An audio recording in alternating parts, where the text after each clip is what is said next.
Salam rahayu, salam sejahtera, salam budaya. Assalamualaikum. Halo dulur, mudah-mudahan sehat selalu nggih, lancar selalu rezekinya dan selalu dalam perlindungan Tuhan Yang Maha Esa.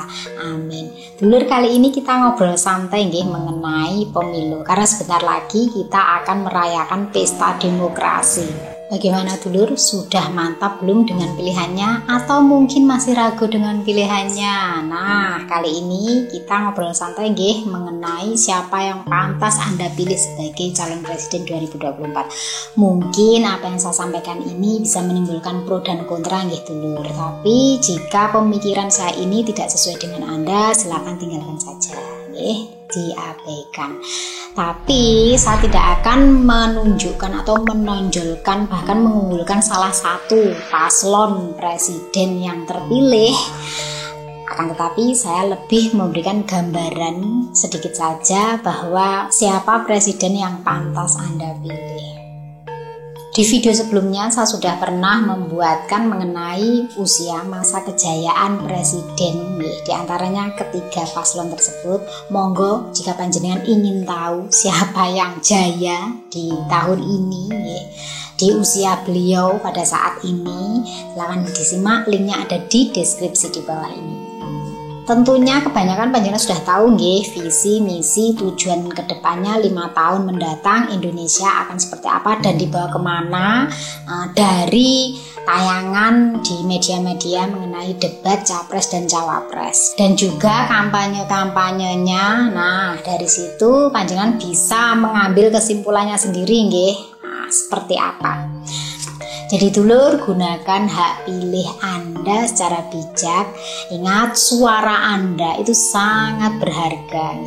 Apapun profesinya dalam pemilu nanti itu nilainya semua sama ya. Pejabat, pedagang, guru, dosen, ataupun kita yang menjadi orang biasa sekalipun, bahkan yang tidak bekerja itu nilainya 1 suaranya dalam pemilu. Belajar dari yang sudah-sudah, jangan mudah terpengaruh atau goyah, bahkan takut hanya karena ditakut-takuti antara surga dan neraka. Dulur, dalam politik itu kebanyakan yang namanya dosa surga neraka itu sudah diabaikan. Kebanyakan menghalalkan segala cara. Nah, agama dijadikan tameng untuk menjerat massa, karena paling mudah merangkul massa itu juga lewat agama. Seharusnya agama itu dijadikan sebagai landasan, panutan, penengah dalam politik, bukan dijadikan sebagai alat untuk memilih si A, B, C. Apalagi ada berita yang menyebutkan sampai mengeluarkan fatwa wajib memilih salah satu pasangan, di mana di situ dikatakan bisa dipertanggungjawabkan secara dunia dan akhirat. Waduh, kalau sudah menyangkut akhirat ini berat dulur. Apakah sudah yakin 100% mengenai janji-janji dan rencananya itu akan terwujud realita ke depannya seperti yang dijanjikan? Karena ini sudah mendahului mengatakan bisa dipertanggungjawabkan di akhirat. Mohon maaf, ini sedikit berbicara mengenai politik. Bukankah asas pemilu itu luber, langsung, umum, bebas, dan rahasia? Kalau ada fatwa wajib, berarti di mana bebasnya itu? Padahal kan bebas kan sesuai dengan yang kita suka, yang kita pilih, dan yang kita percaya atau kita yakini. Nah, dari situ dulur, boleh kita menyarankan, kita memberi penjelasan, atau kita mengajak memilih salah satu paslon, tetapi jangan sampai mengeluarkan sesuatu yang menjerat. Artinya kata-kata wajib itu sama dengan menjerat atau memaksa.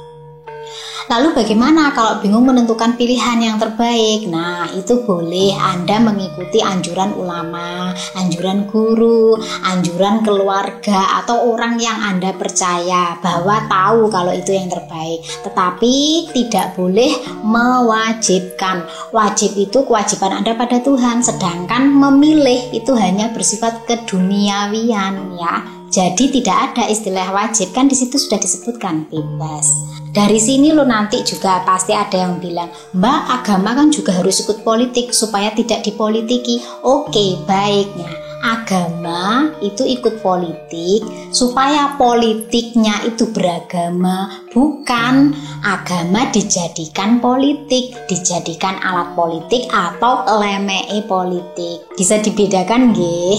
Politik beragama dengan agama dijadikan alat politik. Kalau menurut pandangan saya, agama di politik itu berbeda zaman dulu dengan zaman sekarang. Kalau zaman dahulu, agama di politik itu untuk mempertahankan dan menyelamatkan, di mana mempertahankan suatu negara, mempertahankan wilayah eksistensi, dan juga menyelamatkan umat. Tapi kalau zaman sekarang itu tujuannya cuma dua, kekuasaan dan uang, di mana kadang tidak berlandaskan apa yang menjadi ajarannya. Silakan Anda amati sendiri faktanya. Bukankah menjadi seorang pemimpin atau khalifah itu akan dipertanggungjawabkan di akhirat? Bukankah itu berat? Lalu kenapa jika memikul beban yang berat itu harus jadi rebutan? Lalu apa tujuannya? Di dunia ini, bagi yang tahu dan benar-benar paham, memikul beban yang berat itu tidak ada yang mau, kecuali jiwa-jiwa yang ikhlas, benar-benar ikhlas kepada rakyatnya. Tapi jika dibuat rebutan, apalagi saling sikut-sikutan, itu perlu dipertanyakan apa tujuan dibalik itu. Jadi dulur, permasalahan di negara kita itu yang paling kompleks, pokok permasalahan di atas permasalahan itu adalah korupsi atau sakdulurane suap menyuap. Baik dulur, untuk pembicaraan politik cukup di sini saja, karena kalau dibahas itu nggak akan ada habis-habisnya dan ujung-ujungnya itu tetap. Nah, sekarang siapakah calon presiden yang pantas dipilih? Bagi Anda yang saat ini mengalami kebangkitan spiritual, gunakan suara Anda secara bijak, gunakan hati nurani Anda. Jawabannya ada di situ.